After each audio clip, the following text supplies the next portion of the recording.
Version में भी change भी हो सकता है, ये पहले का नोट्स है। 5.8.3 इसमें शो की है। स्ट्रॉन्गली टाइप लैंग्वेज है टाइपस्क्रिप्ट, और जावास्क्रिप्ट क्या है, weekly type language.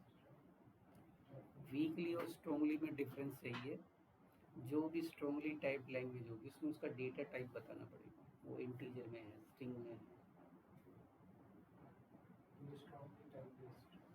Strongly type language मतलब इसमें डेटा टाइप बताना ही बताना होगा, जो वेरिएबल है वो किस टाइप का डेटा स्टोर करेगा। जैसे सी लैंग्वेज है, सी प्लस प्लस है, जावा है, पी है, ठीक है, ये सारी स्ट्रॉन्गली टाइप लैंग्वेज। और जावास्क्रिप्ट में वीकनेस यही है कि अभी उसमें डेटा टाइप नहीं बताना होता, पाइथन में भी नहीं बताना होता, वो भी वीकली टाइप लैंग्वेज है। ये स्ट्रॉन्गली टाइप्ड है, माइक्रोसॉफ्ट ने बनाया है इसको, ठीक है। और यहाँ पे वही आ गया टाइप सेफ्टी, टाइप की सेफ्टी होगी कि टाइप बताना होगा, चाहे वेरिएबल यूज़ करें तब भी टाइप बताना होगा, फंक्शन के अंदर पास होगा एज ए पैरामीटर तब भी टाइप बताना होगा, फंक्शन रिटर्न कर रहा है तब भी टाइप, ऑप्स के अंदर यूज़ कर रहे हैं क्लासेस में तब भी उसका डेटा टाइप डिफाइन करना होगा, ठीक है। इसको किसी भी एडिटर में चला सकते हो तो हम डायरेक्ट चला ही सकते हैं। अब जावास्क्रिप्ट में जो इनहेरिटेंस पड़ा है, तो जावास्क्रिप्ट मल्टीपल इनहेरिटेंस को सपोर्ट नहीं करती, ठीक है, नहीं करता है, जावास्क्रिप्ट भी नहीं करता है, ठीक है। सिर्फ दो ही लैंग्वेज है जो मल्टीपल इनहेरिटेंस सपोर्ट करती है, एक तो पाइथन सपोर्ट करता है, एक सी प्लस प्लस सपोर्ट करता है, बाकी कोई लैंग्वेज सपोर्ट नहीं करती। तो उसको सपोर्ट करने के लिए एक न्यू कॉन्सेप्ट होता है लैंग्वेजेस में, इंटरफेसेस। तो इंटरफेसेस के थ्रू जो मल्टीपल कॉन्सेप्ट की जो मतलब जो मल्टीपल इनहेरिटेंस की जो फीचर है उसको अचीव किया जा सकता है। मल्टीपल इनहेरिटेंस क्या होता है,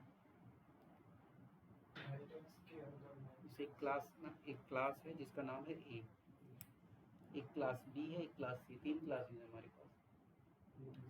जो क्लास ए है वो क्लास बी और क्लास सी दोनों की फीचर्स को यूज़ करना चाहते हैं, उसमें जो फंक्शंस बने हुए हैं या जो वेरिएबल उनको वो यूज़ करना चाहती है दोनों, तो उसी को कहा जाता है मल्टीपल इनहेरिटेंस। मल्टीपल क्लासेस की फीचर्स को इसमें लगाना वो यूज़ नहीं होता, उसको एक्सेस किसके थ्रू किया जाता है, इंटरफेसेस के थ्रू।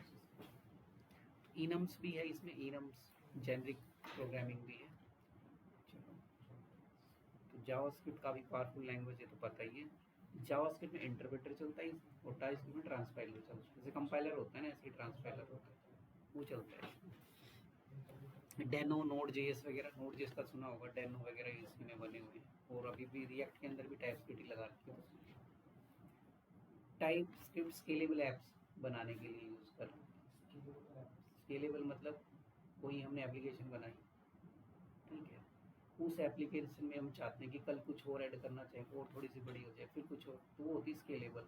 उसको कितना भी बड़ा कर सकते हैं, जितना बड़ा करना चाहें बना सकते हैं, उसमें कितने भी फीचर्स ऐड ऑन कर सकते हैं। उसके लिए तो रिएक्ट नेटिव यूज होगा, तो रिएक्ट नेटिव भी लैंग्वेज में चलेगा ना, टाइपस्क्रिप्ट लैंग्वेज यूज होगी ना, वो तो एक सॉफ्टवेयर होगा, चलेगा तो उसी में। अब जैसे रिएक्ट है, तो रिएक्ट तो चलने के लिए लैंग्वेज चाहिए ना, टाइपस्क्रिप्ट या जावास्क्रिप्ट, ऐसे रिएक्ट नेटिव के लिए TSC लिखना था हमने, टाइपस्क्रिप्ट इंस्टॉल करनी है तो npm इंस्टॉल -g और टाइपस्क्रिप्ट ग्लोबली इंस्टॉल हो जाएगी टाइपस्क्रिप्ट। मेरे में इंस्टॉल है, ठीक है, इसलिए मैं इंस्टॉल नहीं कर रहा, तो इसको इस कमांड से इंस्टॉल होगी टाइपस्क्रिप्ट। और इंस्टॉल जो वर्ड है उसका फर्स्ट लेटर लिख दोगे तब भी चल जाता है, कंप्लीट इंस्टॉल लिखने की जरूरत नहीं है, ठीक है, हाँ,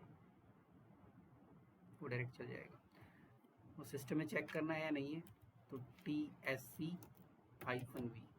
टाइपस्क्रिप्ट आ गई 5.9.2, ठीक है, जो इंस्टॉल्ड है मेरे पास अभी। TSC मतलब टाइपस्क्रिप्ट कंपाइलर, उसका V का मतलब यहाँ पे वर्जन कौन सा है, 9 पॉइंट समथिंग है टाइपस्क्रिप्ट। मैं जो ऑनलाइन कंपाइलर होगा उसमें टाइपस्क्रिप्ट चलाऊंगा, क्योंकि इसमें टाइम ज़्यादा लेगा। मैं एक प्रोग्राम बता देता हूँ यहाँ पे कैसे चलेगा, नहीं तो प्रोसेस इसमें थोड़ा टाइम ज़्यादा लगता है। एक सिंगल प्रोग्राम बता देता हूँ कैसे रन होगा और कैसे हमारा आउटपुट आएगा। जैसे जावा लैंग्वेज चलती है बिल्कुल उसी तरीके से चलेगा। पहले क्या होगा, ट्रांसपाइलर फाइल उसके टाइपस्क्रिप्ट की फाइल को जावास्क्रिप्ट में कन्वर्ट करेगा और फिर रन होगा।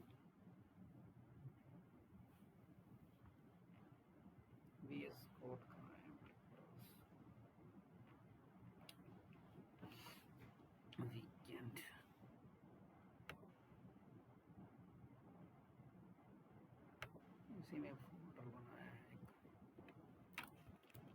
एक, इसमें मैं सिर्फ एक टेस्टिंग के लिए एक प्रोग्राम चला के दिखा देता हूँ। यहाँ पर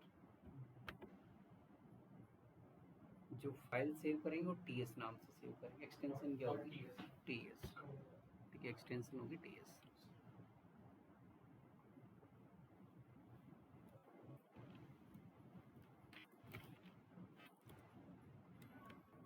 $1.ts और यहाँ पे console.log वगैरह सेम चलता है। मैंने यहाँ लिखा है hello ts world. TypeScript world यहाँ पे टाइप कर दिया। ब्राउजर टाइपस्क्रिप्ट को सपोर्ट नहीं करता है, वो किसको सपोर्ट करता है? जावास्क्रिप्ट को। इसको कन्वर्ट करना पड़ेगा।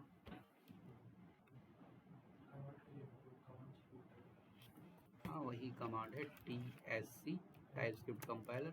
ये फाइल नेम इज 1.ts। तो जब हम इस कमांड को रन करेंगे तो ये उधर एक यहीं पर एक फाइल जनरेट कर देगा 1.js नाम से। आ गई फाइल, बन गई ना यहाँ पे 1.js। तो अब ये जो 1.js है ये फाइल चलेगी, नॉट 1.js। ये फाइल ये आ गया हेलो टाइप्स। पहले जो टाइपस्क्रिप्ट की फाइल है किसमें कन्वर्ट हो जाएगी? जावास्क्रिप्ट। क्योंकि जितने भी ब्राउजर्स हैं वो जावास्क्रिप्ट ही समझते हैं, टाइपस्क्रिप्ट अंडरस्टैंड नहीं करते। टाइपस्क्रिप्ट सिर्फ डेवलपर यूज करते हैं। जितने भी इंजन्स हैं ब्राउजर के, जैसे इंजन कौन सा है हमारा? Google Chrome. इसमें कौन सा इंजन चलता है? V8। जो इंजन जावास्क्रिप्ट में बना हुआ उसका क्या नाम है? V8।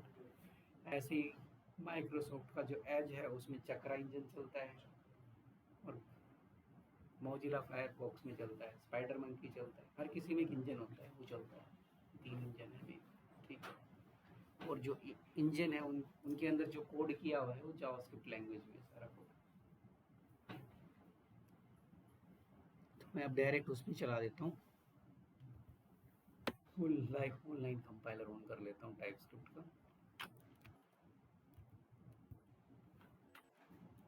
टाइपस्क्रिप्ट ऑनलाइन कंपाइलर ये ऑन करते हैं।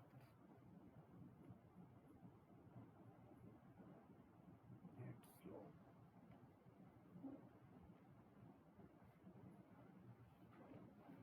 अभी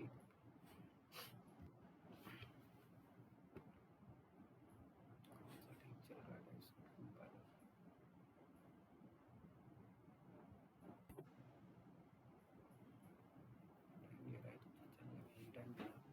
जब तक ऑन होता है थ्योरेटिकल ये चल गया इधर। इसमें क्या है? वही मैसेज डाल रखा, रन करोगे इधर आउटपुट आ जाएगा।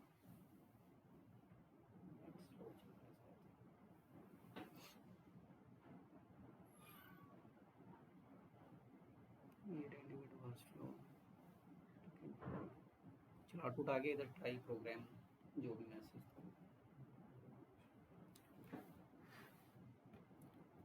टाइपस्क्रिप्ट में जैसे एनोटेशंस का कॉन्सेप्ट है यहाँ पर क्या है? एनोटेशंस का मेन पर्पस यही है कि जब हम वेरिएबल बनाएंगे तो उसके सामने जो डेटा टाइप डिफाइन करने की प्रोसेस होती है उसी को एनोटेशन, एनोटेट करना उसे। Annotations are used to specify the data type of variable, parameters, function. ठीक है, वहाँ पर जब हम डेटा टाइप्स डिक्लेयर करते हैं उसी प्रोसेस को क्या कहा जाता है? एनोटेशंस। ठीक है, तो जब हम वेरिएबल बनाएंगे लेट वेर कॉन्स लगाते हैं, वेरिएबल का नेम, डेटा टाइप आएगा। उसमें डेटा टाइप आता नहीं तो यहाँ पर डेटा टाइप आएगा हमारे पास। इसको हटा दिया। लेट जैसे नेम, तो यहाँ पे हम क्या लिखेंगे? स्ट्रिंग। इधर क्या लिख दिया? इंडिकेट। console.log और इधर नेम। तो जब हम इसको टाइप करेंगे आउटपुट आएगा। नेम में क्या दिया है? Can note name. जो डेटा टाइप मतलब नेम वेरिएबल लिया, ये कुछ इसमें क्या होता है, काफ़ी बार कुछ वेरिएबल्स ऐसे होते हैं जो प्री डिफाइंड किसी प्रोसेस को यूज़ कर रहे होते हैं पहले से। तो मैं टाइटल ले लेता हूँ यहाँ पर, नेम को टाइटल को चला देता हूँ। मे बी एस कैपिटल में तो नहीं है? नहीं, कैपिटल स्मॉल का भी यूज होता है इसमें। टी आई, अगर की बार है तो मैं इसमें कैपिटल यूज कर देता हूँ। चल गया। तो नेम क्या है? एक रिजर्व वर्ड है इसलिए उसको यूज नहीं किया गया यहाँ पे। टाइटल इधर आगे, ठीक है। टाइटल का डेटा टाइप क्या लिया है? स्ट्रिंग। अब इसमें नंबर पास करके देखो क्या एक्सेप्ट कर रहा है? नहीं करेगा ये। तो यहाँ पर एक एरर आएगी। एरर क्या दिया इसने? Type number is not assignable to type string, क्योंकि डेटा टाइप स्ट्रिंग है, उसमें नंबर वैल्यू पास नहीं हो सकती। तो डेटा टाइप की एरर दे दी इसने क्लियर यहाँ पर। हाँ, जावास्क्रिप्ट में तो कुछ भी स्टोर कर सकते हो। यहाँ पे अगर हमें इसको स्टोर करना है तो इधर जो डेटा टाइप होगा वो कौन सा हो जाएगा? नंबर। ठीक है, नंबर डेटा टाइप इसके अंदर आ जाएगा और ये ऑप्शन आ जाएगा। बस ये एक मेजर चेंज आया है यहाँ पर कि जब भी हम कोई वेरिएबल बनाएंगे साथ में उसका डेटा का टाइप डिफाइन करेंगे, और डेटा का टाइप जब डिफाइन करते हैं तो इसका मतलब वेरिएबल के बाद क्या आएगा? कॉलन, दो बिंदी जो है फिर डेटा टाइप है। ये सिंटैक्स है। लेट कॉन्स तो जब लगाते तो वही है सेम, उसमें कोई इशू नहीं होता। उसमें भी लगाते थे लेट, इसमें भी लगाते हैं। मेन है नेम, जो वेरिएबल का नेम होगा उसके बाद कॉलन, कॉलन के बाद डेटा टाइप आएगा। बाकी जो प्रोसेस है वो सेम है। ठीक है, rest process will be same. नीचे एग्जांपल है ये दे रखे हैं। बूलियन स्टोर करना है तो बूलियन ले सकते हो, ये इसमें बता दिए हमने। चाहे नोट से पढ़ लेना, बाकी मैंने दो लगा के चला के दिखा दी। एक टाइप इन्फ्रेंस क्या है यहाँ पर? टाइप इन्फ्रेंस का मतलब है कि जो कम, अगर हम कोई वेरिएबल बनाकर डेटा डाल रहे हैं और उसका डेटा टाइप नहीं बता रहे हैं उसे, तो क्या होता है कि जो कंपाइलर होता है ना उसको ऑटोमेटिकली डेटा टाइप असाइन कर देता है। जिस टाइप का डेटा गया उसी टाइप का उसको डेटा टाइप को डिफाइन कर देता है।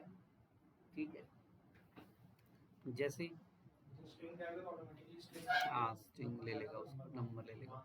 मैंने यहाँ से अभी हमने क्या टाइप किया था, चलो वापस करते हैं ड्यूकेट, और यहाँ से इसका डेटा का टाइप हटा दिया। रिजल्ट तो आएगा, रिजल्ट में कोई इशू नहीं है इधर, ड्यूकेट ही शो करेगा। ठीक है, ड्यूकेट आ गया, स्ट्रिंग है। लेकिन हमने तो नहीं दिया, तो इसको कैसे पता लगा कि इसका टाइप क्या है? तो हम यहाँ पे देते हैं कि टाइप ऑफ होता है ना, चेक करने के लिए कि डेटा का टाइप कौन सा है। टाइप ऑफ डबल टी लग गया क्या? Single T. तो इसका डेटा का टाइप यहाँ पे स्ट्रिंग है, आ गया। अब क्या ये यहाँ पे मैंने सेमीकोलन लगाया और मैं फिर कहता हूँ कि इस टाइटल के अंदर नंबर स्टोर कर दूँ, क्योंकि मैंने तो कहीं इसका डेटा टाइप डिफाइन किया ही नहीं है। तो रूल्स के अगर ऐसा देखा जाए तो टाइटल में नंबर भी स्टोर होना चाहिए, बट ऐसा नहीं होगा। ये इसलिए नहीं होगा, ये टाइप इन्फ्रेंस की वजह से नहीं होगा। वो क्या कहना चाह रहा है? Type number is not assignable to type string. एक बार वो डाल दिया जो फर्स्ट वैल्यू, तो उसने उसका डेटा टाइप स्ट्रिंग बना दिया है कि अब उसमें नंबर नहीं डाल सकता। हाँ, तो नंबर नहीं एक्सेप्ट कर रहा है।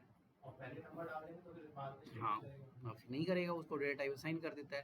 तो जो कंपाइलर ऑटोमेटिकली असाइन कर रहा है उसी को कहा जाता है इन्फ्रेंस। मतलब ये वर्ड है, वर्ड क्लियर है कि टाइप इन्फ्रेंस होता क्या है। लिखा भी होगा कि allows the compiler to automatically determine the type of a variable based on its value। जैसे उसकी वैल्यू वैसे उसका डेटा का टाइप। अब एनी का ऑप्शन भी है इसमें।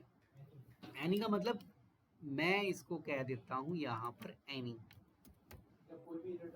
इसका मतलब इसमें कुछ भी डाल लो, सभी डेटा टाइप को सपोर्ट करेगा।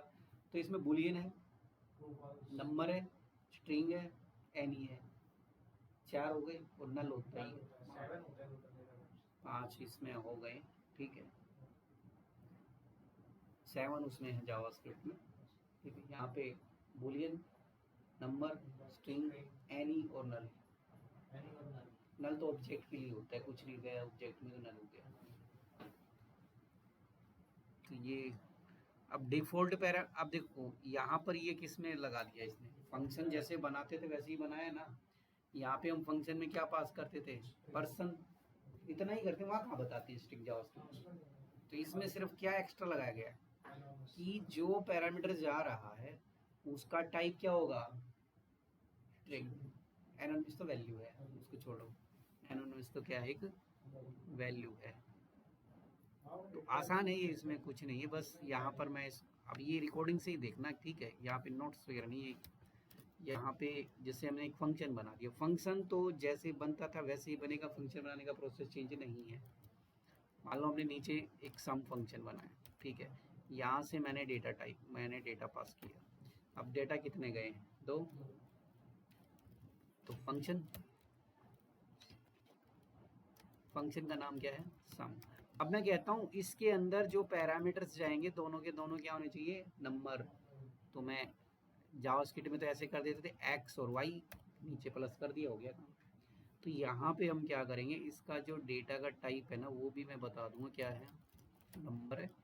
और इधर वाई का डेटा टाइप भी क्या है, नंबर है। वाई का डेटा का टाइप क्या है, इसका मतलब अभी नीचे से मैं स्ट्रिंग नहीं पास कर सकता, यहाँ से स्ट्रिंग पास नहीं कर सकता। और इसका आंसर देखें तो कंसोल डॉट लॉग क्या कर देंगे, एक्स प्लस वाई, ये ऐड करके दे देगा, आ गया। हाँ, अब चेक करके देखो, अगर मैं इसको स्ट्रिंग कंसिडर कर दूं तो क्या ऐड करेगा, या फिर यहाँ पर कुछ भी पास कर दो डुप्लीकेट वगैरह, तो क्या ये ऐड करने वाला है, ऐड नहीं करेगा, क्योंकि ऊपर ये कह रहा है कि स्ट्रिंग को नंबर में नहीं पास कर सकते। वही सेम एरर मिलने वाली है हर जगह।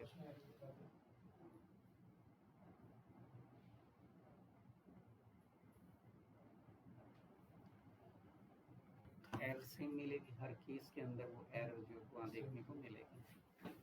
क्लियर। थोड़ा ये डिफरेंस है टाइपस्क्रिप्ट में और जावास्क्रिप्ट में डेटा का टाइप का। हाँ, इसमें रिटर्न टाइप बताना होगा तो यहाँ बताओगे नंबर। इसका मतलब है जब ये रिटर्न वाला फंक्शन बनेगा तो जो रिटर्निंग वैल्यू होगी वो भी क्या होगी, उसका डेटा टाइप क्या होगा, नंबर। ऐसे रिटर्न करते हैं ना, जैसे इसको यहाँ मैंने लिख दिया रिजल्ट, ठीक है, हो गया। अब मैं क्या लिखूंगा यहाँ पे, रिटर्न आर ई एस।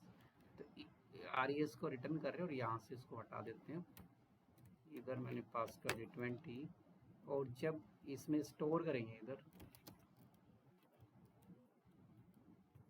चलो ऐड में स्टोर कर दिया, तो जब ऐड को कंसोल करेंगे, इसको ऐड, आउटपुट वही आना है 30। तो जो वैल्यू रिटर्न हो रही है वो भी क्या है, 10 प्लस 20 30, तो 30 क्या है, वो भी नंबर है, तो इसलिए रिटर्निंग का डेटा टाइप इधर राइट साइड में आता है। हाँ, अगर कुछ भी रिटर्न नहीं करना है तो हम वॉइड भी यूज कर सकते हैं सी लैंग्वेज, ये भी अलाउड है यहाँ पर, ठीक है। तो इसमें थोड़ा, उसमें क्या होता है, इधर लिखा जाता है वॉइड, इसमें इधर लिखा जाता है, इसमें उधर लिखा जाता है, इसमें राइट साइड जाता है। थोड़ा कंफ्यूजिंग सा, मतलब कंफ्यूजिंग क्या, जो सेम लैंग्वेज कर रहा हो काम वैसे ही होता है, पर उसका लिखने का सिंटैक्स थोड़ा चेंज है। वीबी लैंग्वेज फॉलो कर रखा है इन्होंने, माइक्रोसॉफ्ट ने भी विजुअल बेसिक जो बनाई थी .NET, उसी का सिंटैक्स चल रहा है इसमें। ये पॉइंट क्लियर है। अब देखो इन पे ज़्यादा टाइम लगाने की जरूरत नहीं, जो अब मैंने एक बार बता दिया तो क्लियर हो गया होगा सब कुछ क्या है। चाहे वो एरो फंक्शन हो तो किसी में भी पास करना डेटा टाइप, तो चाहे वो एरो हो चाहे नॉन एरो हो, ये मैंने वॉइड वाला भी समझा दिया है। नीचे नेवर भी लगा सकते हो, नेवर का मतलब है कि वो फंक्शन कभी भी कुछ भी रिटर्न नहीं करेगा, और नेवर ज़्यादातर यूज़ किया जाता है एरर के केस में, ठीक है। या फिर कोई इनफाइनाइट लूप, वो भी तो एरर ही है, चलता ही जा रहा है, तो ऐसे केस में हम नेवर यूज़ कर सकते हैं, बाकी किसी केस में नेवर। अब बात आती एरे। एरे जैसे जावास्क्रिप्ट में बनता था वैसे ही बन रहा है यहाँ पर। ये वाला सिंटैक्स बिल्कुल सेम है जैसे कि जावास्क्रिप्ट में बनता है, सिर्फ क्या है, डेटा का टाइप डिफाइन करना पड़ेगा। चलो एक एक एग्जांपल इसका भी दे देते हैं, इसको मैं क्लियर करता हूँ। मतलब एरे ऐसे ही बनाएंगे ना, नम, और हमें नंबर स्टोर करने तो जावास्क्रिप्ट में ऐसे लिख देते थे कि 10, बट जावास्क्रिप्ट में तो कुछ भी डाल सकते हैं, ऐसा तो है नहीं कि नंबर ही डालेंगे, उसमें तो डिसिमिलर डेटा चला जाता है, वहाँ पर डिसिमिलर डेटा वहाँ पे चला जाता है। अब इसके अंदर मुझे ये तो नहीं हमने बताया अभी तक कि ये क्या नंबर ही जाएगा, कुछ और जाएगा, तो यहीं पर हम लिख देंगे इसका डेटा का टाइप और उसके सामने लगा देंगे एरे, ठीक है, तो दोनों तरफ आएगा। अब जब हम इसको चेक करेंगे, मैंने नम्स किया,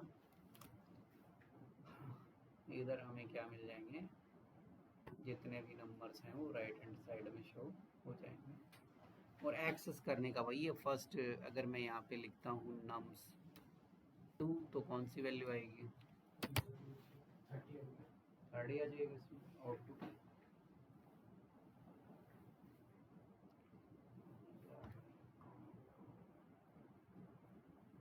आई 30 आएगी, कुछ हो रहा है।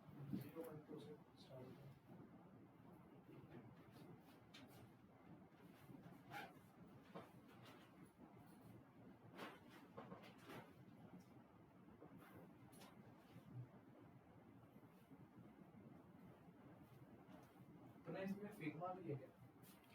फिग्मा यूएक्स के अंदर होता है, यूआई यूएक्स का जो कोर्स है उसके अंदर। वो तो वैसे ही बना के लगा रखा है। फिग्मा, फोटोशॉप, एडोब, वो उसमें है, यूएक्स के कोर्स में है।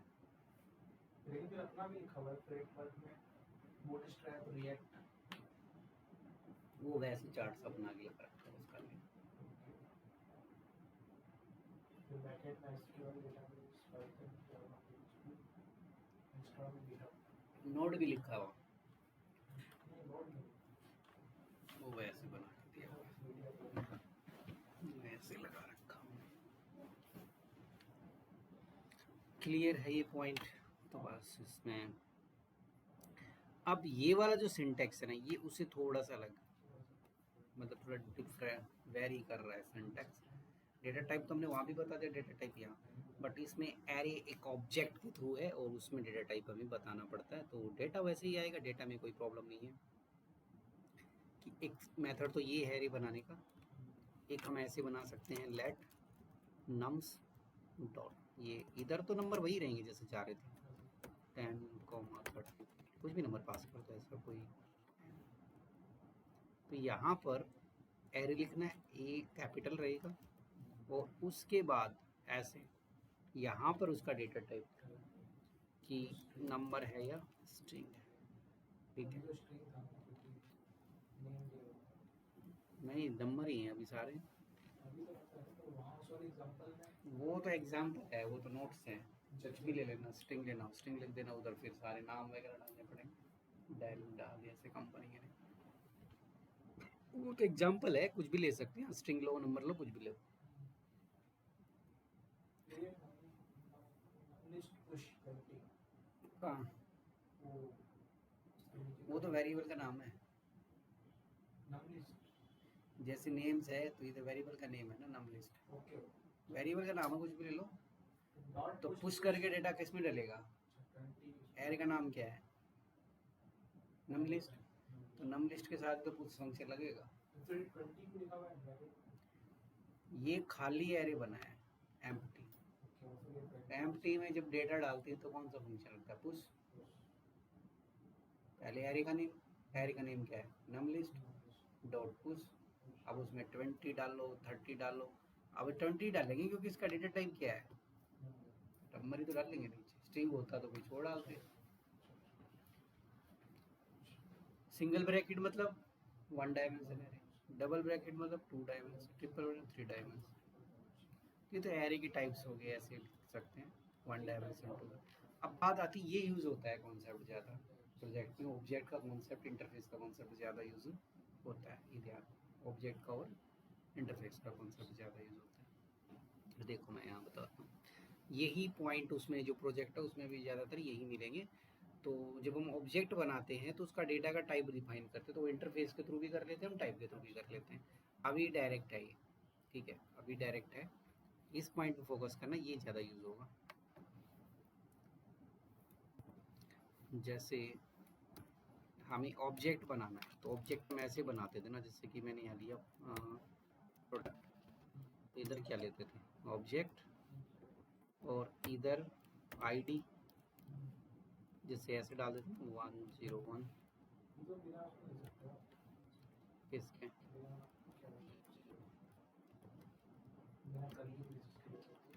ऐसे कैसे लिख देंगे बिना करली ब्रैकेट के, ऑब्जेक्ट है, की वैल्यू का पेयर नहीं आएगा, की और वैल्यू का पेयर आएगा ना, ऐसे कैसे लिख देंगे। ओके ओके, अच्छा उसको उस साइड कर टाइटल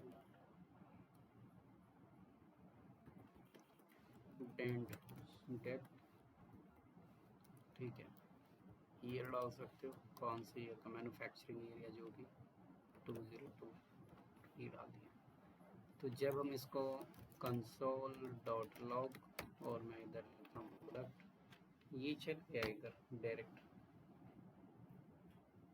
आ गया, बट इसका डेटा का टाइप डिफाइन नहीं किया कि आईडी में क्या है। स्ट्रिंग जाएगा, टाइटल में नंबर जाएगा, ऐसा कुछ नहीं डिफाइन करा। तो उसको एक तो यहाँ पे लिख सकते हो, साथ में कॉलन लगाया, ठीक है, और ये कर्ली ब्रैकेट लगाई, तो इधर हम लगा देंगे कि जो आईडी है उसका डेटा टाइप नंबर होना चाहिए, जो टाइटल है उसका डेटा टाइप स्ट्रिंग, उसका भी तो स्ट्रिंग है, आईडी भी मैंने डबल कोट्स में ली, तो इसका भी क्या रहेगा स्ट्रिंग। बस स्ट्रिंग का मतलब उसमें नंबर भी आ जाएंगे, सब आ जाएंगे। ब्रांड ये स्ट्रिंग है, ब्रांड ईयर है वो है हमारे पास नंबर के अंदर, तो आईडी का नंबर ले सकते हो ना। कोई नहीं है कि वादर ले लेना, वो तो स्ट्रिंग ले लिया नंबर ले लिए। आईडी मिक्स हो जाती है ना काफ़ी बार, जैसे PROD123, मतलब उसमें स्ट्रिंग भी आ गया नंबर भी आ गया, तो स्ट्रिंग के अंदर हम ऐसा स्टोर कर सकते हैं मिक्सअप करके, नंबर में नहीं कर सकते। हाँ, तो अब हमने इसका डेटा का टाइप डिफाइन कर दिया, तो आंसर तो अभी भी सेम ही आना चाहिए, सेम आ रहा है, बट मैं ईयर को मान लो आईडी में ऐसे कर दूं, स्ट्रिंग ली है बट पास किस में कर रहे हैं नंबर में, तो ये एरर दे देगा। तो ये इस तरीके से ऑब्जेक्ट के साथ यूज होता है, मतलब टाइप कॉम्पैटिबली है जो इस तरीके से चलती है ऑब्जेक्ट के साथ। क्लियर, एरर वही आ गई कि number is not assignable to type string, ठीक है। अब मान लो कि प्रोडक्ट की ये जो ये क्या था, ये ऑब्जेक्ट की डिटेल्स काफ़ी ज़्यादा है, तो यहाँ तो बहुत लंबा बन जाएगा ना सिंटैक्स, तो इसको थोड़ा आसान करने के लिए हम टाइप यूज़ कर सकते हैं या इंटरफेस यूज़ कर सकते हैं।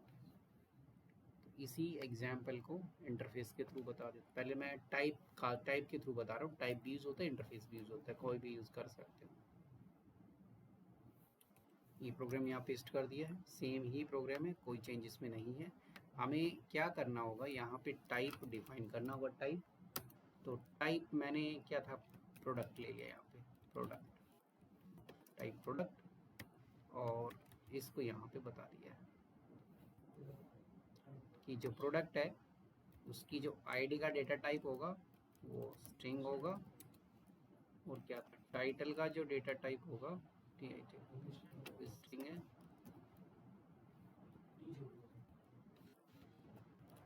देन ब्रांड का भी आई थिंक स्ट्रिंग है, और एक last one is year, year का जो डेटा टाइप है वो क्या होगा, नंबर होगा। डेटा टाइप आ गई इधर, तो हम इसको रिप्लेस कर देंगे, इसकी जगह पर हम डायरेक्ट लिख देंगे ऊपर जो उसका टाइप डिफाइन किया है, प्रोडक्ट, ठीक है। तो उससे क्या होगा,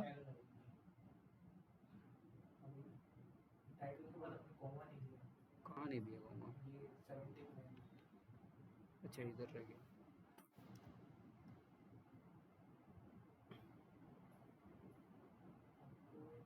number is not assignable type, अच्छा ये नीचे डेटा जो डाल रहे हैं वो ऐसे आएगा ना, अब तो वो दूसरी एरर थी।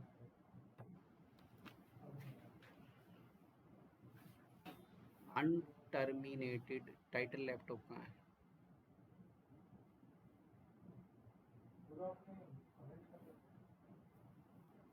ITLE टाइटल लैपटॉप,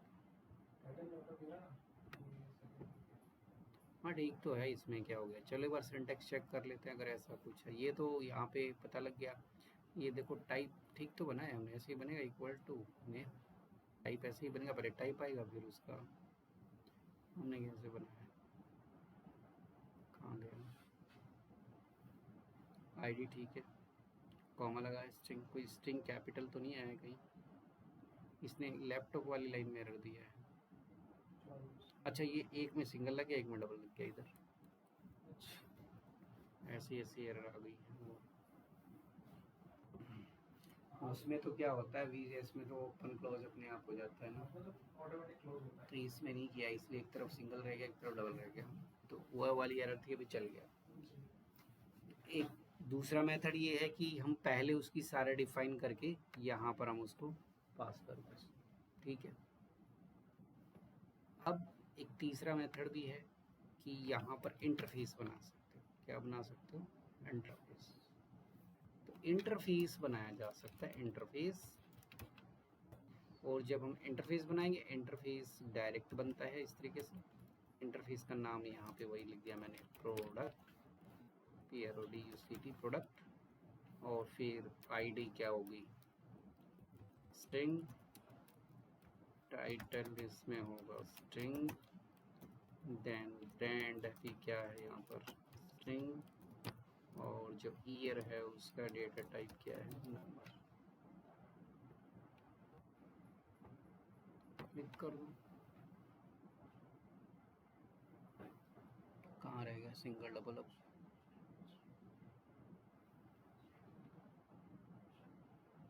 ऊपर मैंने कमेंट कर दिया ना।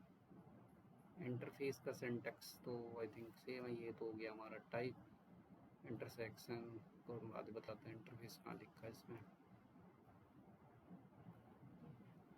इंटरफेस काफ़ी नीचे मिलेगा फिर इंटरफेस, ये रहा इंटरफेस, ऐसे ही तो है। नेम, अच्छा इसमें सेमी कॉलन लगता है, इसमें लास्ट में टाइप में कॉमा लगता है, इंटरफेस में सेमी कॉलन लगता है, वो सेमी कॉलन की वजह से एरर आ रही है। तो इंटरफेस में टर्मिनेट किससे होता है? सेमी कॉलन से, यही प्रॉब्लम है।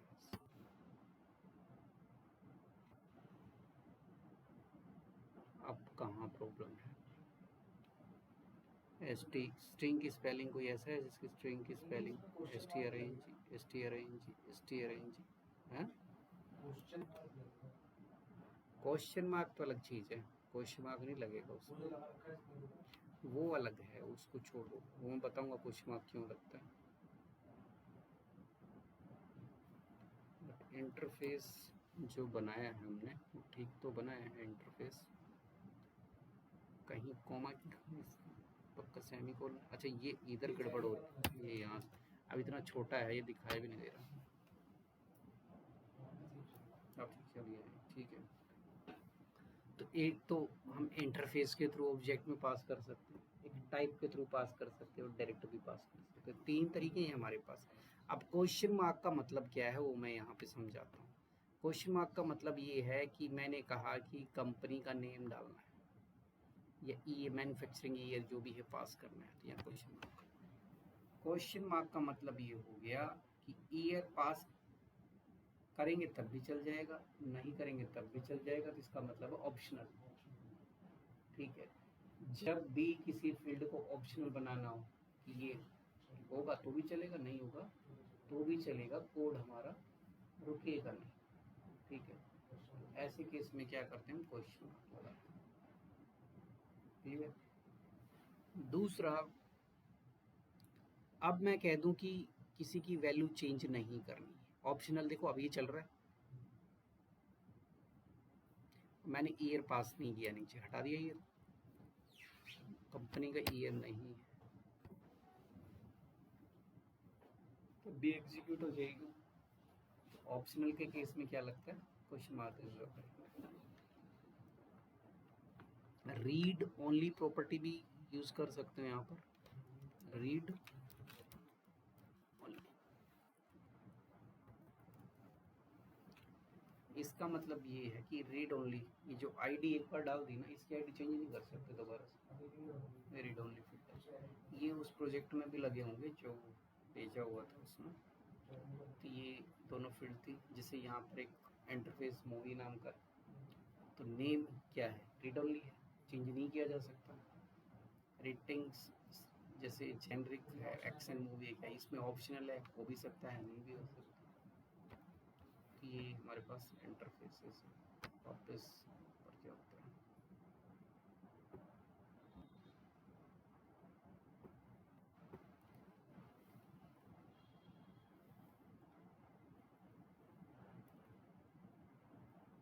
इंटरसेक्शंस, इंटरसेक्शंस जो अभी हमने क्या बनाए थे, इंटरफेस ऑब्जेक्ट बनाया था ना। ऑब्जेक्ट के लिए हम या तो ऑब्जेक्ट को इंटरफेस के थ्रू बनाया जा सकता है या फिर टाइप के थ्रू बनाया जा सकता है, डायरेक्ट पास की जा सकती है। मल्टीपल टाइप्स हैं या फिर मल्टीपल इंटरफेसेस हैं, उनको कंबाइन करके एक नया बनाना, कुछ फीचर्स एक में कुछ एक में। जैसे एक टाइप है किसका, पर्सन का, उसके अंदर क्या क्या इन्फॉर्मेशन, नेम और उसकी एज। फिर हमने एक टाइप और बना दिया एम्प्लॉय का, उसमें क्या है, आईडी और टाइटल। अब इन दोनों को मर्ज करके हमें एक न्यू बनाना है, न्यू इंटरफेस बनाना है, मतलब न्यू टाइप बनाना है। तो टाइप बीच में ऑपरेटर कौन सा लग जाएगा, एंड वाला, कि पर्सन को भी उठाओ और एम्प्लॉय को भी उठाओ और एक नया टाइप बना दो, पर्सन एंड एम्प्लॉय। फिर जब हम इसका ऑब्जेक्ट बनाएंगे तो ऑब्जेक्ट में ये नाम पास करेंगे, पर्सन एंड एम्प्लॉय, और उसकी इंफॉर्मेशन क्या है, सभी इंफॉर्मेशन हम एक साथ पास कर सकते। यही क्या है, इंटरसेक्शन। यूनियन यहाँ पर जो आएगा, यूनियन, यूनियन के अंदर ये पाइप ऑपरेटर यूज होगा, वो जो और ऑपरेटर होता है जावास्क्रिप्ट में वही वाला सिंबल है, और ये और की तरह ही वर्क करेगा यहाँ। ये कुछ इस तरीके से है, जैसे कि हम कहते हैं यूज़र को कि जो पासवर्ड है वो नंबर में भी एंटर कर सकते हो और स्ट्रिंग में, तो डेटा टाइप क्या आ जाएगा, कुछ भी पास किया जा सकता है। कहाँ गया यहाँ पे लेट, ये इंटरफेसेस बन गए इधर, मैं इनको कमेंट कर देता हूँ। Enter enter late, class start होगी क्या मैम, नेम क्या, कमेंट हटा दिया मैंने, नेट मतलब पासवर्ड ले लिया, पासवर्ड यहाँ पे लिख दिया स्ट्रिंग नंबर। इसका मतलब ये है कि पासवर्ड स्ट्रिंग, उसका डेटा टाइप स्ट्रिंग भी हो सकता है, नंबर भी हो सकता है, दोनों को सपोर्ट करेगा। मतलब ये और दोनों एक साथ लिखना चाहे तो भी हो सकता है, वो भी चल जाएगा, स्ट्रिंग में चल जाता है ना वो। हाँ वो तो स्ट्रिंग में ऐसे लिख सकते हो ना, स्ट्रिंग में ऐसे लिख सकते हो, एक तो टोटली वो स्ट्रिंग पास कर दे, टोटली वो नंबर पास कर दे, और स्पेशल कैरेक्टर्स जैसे वन टू, वो तो सब चल जाते हैं, ये वो स्ट्रिंग में आ जाते हैं, स्पेशल कैरेक्टर वगैरह सारे स्ट्रिंग के अंदर कंसिडर किए जाते हैं। तो भी इसका मतलब ये हुआ कि नंबर भी चलेगा और उसको हटा के स्ट्रिंग भी चलेगा, नहीं दोनों चलेंगे, और दोनों चलेंगे। पासवर्ड ठीक है, दोनों चलेंगे, नंबर उधर आ जाएगा, आ गया ठीक है, चल रहा। स्ट्रिंग डालूंगा तब भी चल जाएगा, मतलब मल्टीपल डेटा टाइप एक ही वेरिएबल के साथ लगा दी, या तो ये या दोनों को क्या करेगा वो। एंड में क्या था, दोनों मर्ज हो रहे थे, इसमें और हो गया तो इसको चला लो या इसको, दोनों को सपोर्ट करता है, वही क्या होता है, यूनियन होता है यहाँ पर। अब ये यूनियन नीचे उसमें भी चलाया हुआ है, किसमें, जैसे कि एक टाइप बनाया, एक दूसरा टाइप बनाया, एक में है फादर्स नेम और एज, एक में ईमेल और पासवर्ड। तो हमने कहा यूज़र जब बनाओगे या तो उसमें यूज़र की इन्फॉर्मेशन डाल दो या फिर उसकी अकाउंट डिटेल्स डाल दो, दोनों में से कोई भी एक डालोगे तो ये चल। तो वो एक कॉन्सेप्ट था, उस कॉन्सेप्ट को किसी के भी साथ लगाया जा सकता है, तो चाहे इंटरफेस के साथ लगा दो, चाहे उसको डायरेक्ट डेटा टाइप के साथ लगा दो। जैसे मैं यहाँ कह दूँ कि रेड भी चल जाएगा, ग्रीन भी चल जाएगा, ब्लू भी चल, तीनों में से कोई भी चल जाएगा। तो ये वाला सिंटैक्स है, क्लियर। टपल्स यूज नहीं होता इसमें, इनम वगैरह। चलो नीचे क्लास होगी फ्री, चलो इस पॉइंट को मैं बता ही देता हूँ लगभग। इनम यूज होता है, फिर जो इनम यूज होता है कॉन्स्टेंट्स को डिफाइन करने के लिए, कॉन्स्टेंट बनाते कॉन्स्ट लगा के, तो उससे एक ही कॉन्स्टेंट बनाते हैं। जब हम एक ग्रुप ऑफ कॉन्स्टेंट एक साथ बनाने में तभी इनम लगाते हैं, बहुत सारे कॉन्स्टेंट एक साथ, ठीक है।